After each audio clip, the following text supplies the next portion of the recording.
Bonjour, Émile Blaine ici. On va faire une entrevue avec Matthew Pigott, candidat du Parti vert. Bonjour, Monsieur Pigott. Bonjour, Émile. Peux-tu nous parler un peu de toi-même? Merci beaucoup.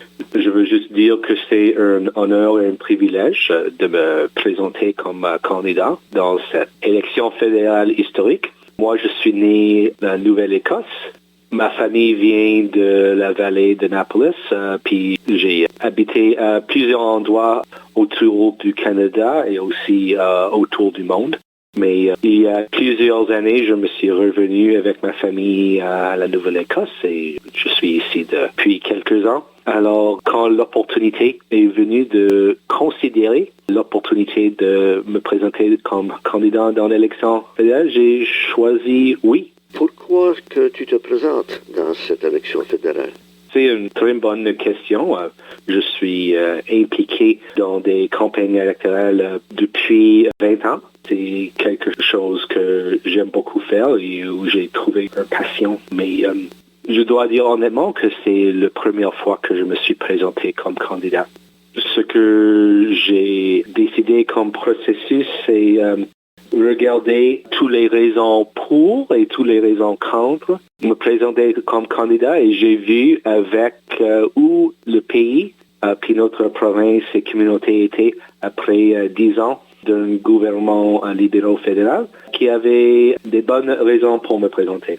Pour exemple, on doit avoir de l'action à propos de la crise du changement climatique, puis aussi, surtout avec cette élection, on se trouve dans une situation où la réforme d'un mode de scrutin vers un système plus équitable, c'est très évident qu'on a besoin des autres choix.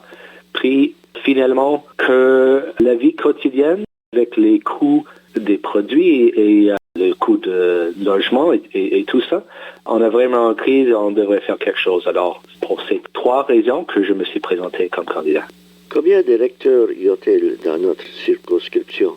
C'est une très bonne question. Je pense que la population de notre circonscription, c'est un peu plus grand que 80 000, puis d'électeurs, disons 70 000, plus ou moins.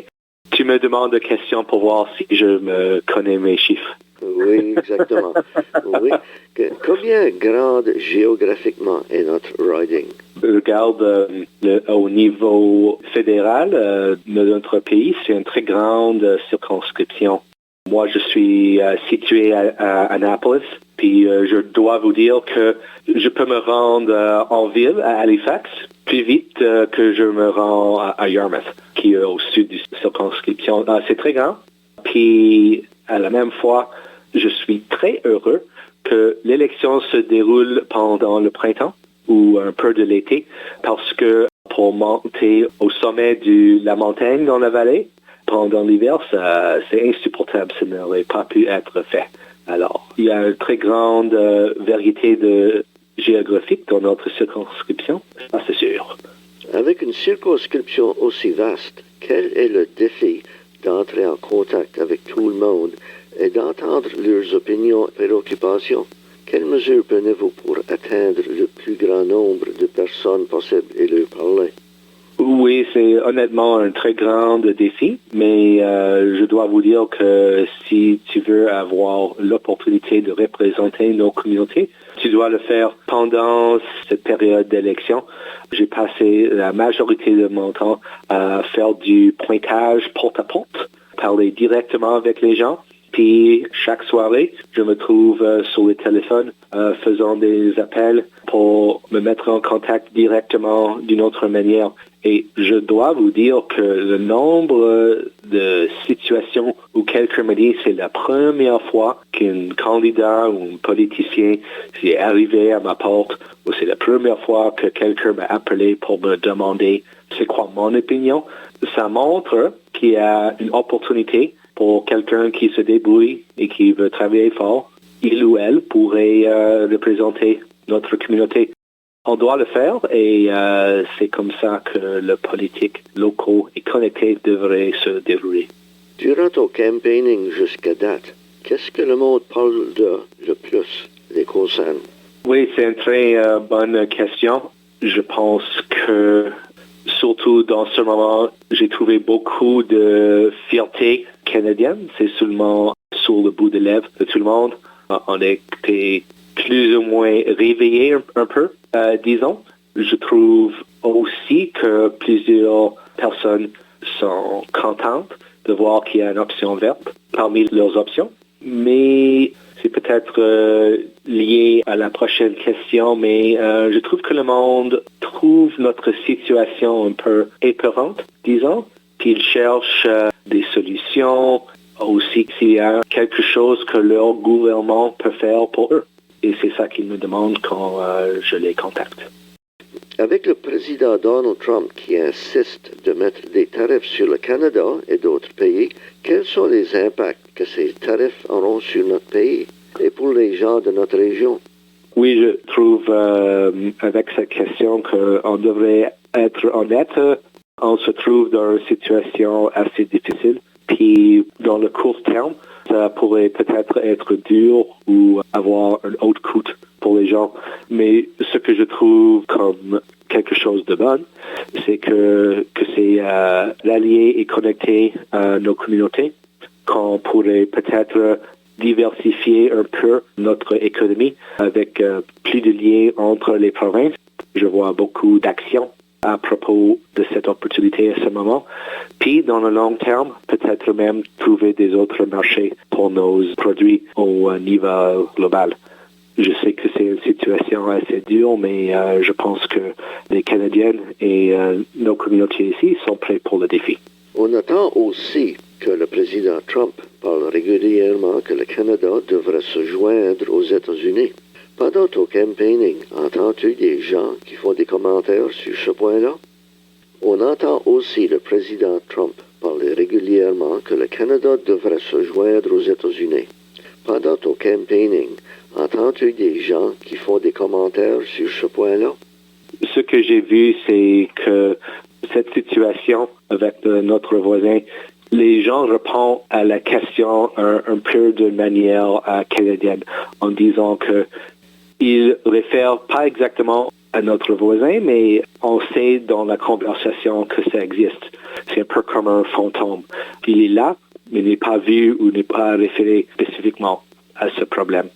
Mais ce que je trouve, c'est que beaucoup de gens ont peur. Et maintenant, ils cherchent des solutions. Puis, j'espère dans le long terme qu'on pourrait passer cet grand défi ensemble et trouver une bonne solution. On voit régulièrement aux nouvelles des Canadiens qui sont décidés de seulement acheter des produits faits au Canada. Rencontres-tu des gens qui font cet effort de buy local? Oui, c'est un thème ou un enjeu qui est souvent élevé. Je l'ai remarqué quand je parle aux électeurs, mais aussi quand j'ai rentré à l'épicerie. Je te donne un exemple. Il y avait souvent des laitues, d'autres produits qui venaient de les États-Unis, puis je vois que ces produits ne sont pas achetés.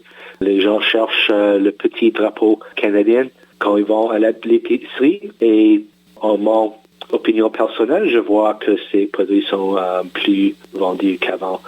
En même temps, il y a aussi des producteurs locaux, des fermiers et aussi des pêcheurs que j'espère que les gens vont considérer comme option parce que dans le long terme et surtout maintenant, on doit acheter local et faire le buy local le plus que possible. Si tu es élu, qu'est-ce que tu es prêt à faire pour améliorer la situation qui existe présentement dans la pêche aux homards? C'est une très bonne question et c'est souvent élevé dans les débats et j'apprécie la question. Ce que je dirais, c'est la situation qu'on vit présentement dans le pêche au homard, c'est une situation qui est nous venue durant des centaines d'années, aussi qui s'est produit même avec l'équipe bleue et l'équipe rouge qui soit au pouvoir. Ma réponse personnelle à la question, c'est que c'est une question très profonde et je ne pense pas dans un cycle de gouvernement ou un cycle de 4 ans qu'on va changer tout le monde puis trouver une solution au problème. Il va falloir qu'on travaille depuis plusieurs cycles et que nous avons une vision à long terme. Puis on devrait apprendre comment, premièrement, d'écouter tout le monde, mais aussi établir des liens de confiance dans notre communauté. Je sais que c'est une vision assez long terme, mais ce que je trouve injuste d'une manière, c'est d'essayer de donner une petite solution dans un clip de 30 secondes. Je veux avoir une conversation plus profonde avec notre communauté à propos de cet enjeu. Dans cette élection, les voteurs vont-ils recevoir des cartes pour les informer où et quand aller voter? Et s'ils ne reçoivent pas une carte, qu'est-ce que ces individus peuvent faire? Ou si l'information est incorrecte? Oui, j'espère que tout le monde qui m'écoute a reçu son carte d'information à ce temps. Si par hasard, et puis on a vu que pendant les derniers jours, qu'un record national a été établi pour le vote par anticipation.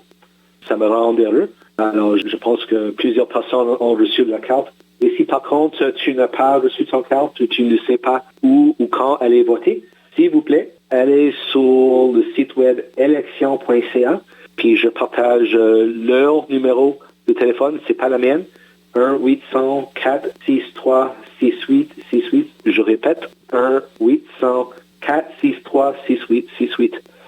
Élection.ca. Merci beaucoup. Finalement, quelque chose d'autre à ajouter? Pas grand-chose, juste, je veux répéter, c'est Matthew Piggott. Je me présente comme candidat pour le Parti vert. Vous cherchez plus d'informations, tu peux aller sur mon site web www.mp4mp.ca. C'est comme Matthew Piggott for Member of Parliament.ca. Puis juste répéter que c'est un honneur et un privilège de me présenter comme candidat. Et je souhaite à tout le monde une très belle journée. Grand merci à Matthew Piggott, le candidat du Parti vert pour l'élection fédérale.